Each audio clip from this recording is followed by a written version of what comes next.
నమస్తే అండి. ఇంకా ప్రజలందరికీ కూడా చెక్కుడు కార్యక్రమానికి స్వాగతం. ఎందుకంటానంటే కమర్షియల్ సిలిండర్ ధర పెరిగిపోయింది.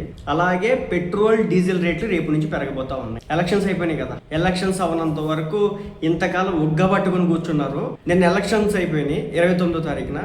ఈరోజు 30వ తారీఖు అయిపోయినాయి. 29, 30 అయిపోయినాయి.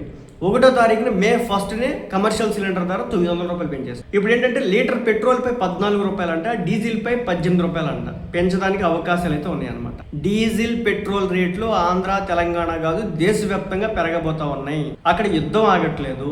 ఆ జలసంధి నుంచి పెట్రోల్, క్రూడ్ ఆయిల్ మన దేశానికి తక్కువగా వస్తుంది. వేరే దేశాల దగ్గర నుంచి తెచ్చుకోవాలంటే ఆంక్షలు ఉన్నాయి. సో ఇన్ని తలపోట్ల మధ్య 140 కోట్ల మంది జనాభా కలిగినటువంటి భారతదేశాన్ని పోషించాలంటే అంత తేలికైనటువంటి విషయం కాదు. సో ఇది ఇప్పటికే 100, 110 రూపాయలు రీచ్ అయినటువంటి పెట్రోల్, డీజిల్ ఇక 125, 130 దాకా వెళ్ళిపోయినా ఆశ్చర్య పని లేదు. వాడు అంటున్నాడు బ్యారెల్ క్రూడ్ ఆయిల్ ద్వారా $200 చేస్తా అంటున్నాడు ఇరాన్ వాడు. సో మొత్తానికి భారతీయులకి మామూలు సినిమా కాదనమాట.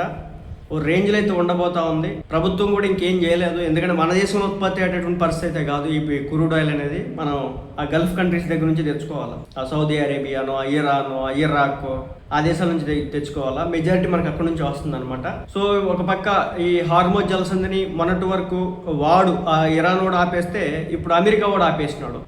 ఎవరి షిప్లు కదలకుండా చేస్తూ ఉన్నారు. మొత్తానికి లీటర్ పెట్రోల్ మీద 14 రూపాయలు, డీజిల్ మీద 18 రూపాయలు పెరిగేదానికి అవకాశం ఉన్నట్లుగా తెలుస్తుంది. మరి చూడాలి ఏం జరగబోతుంది.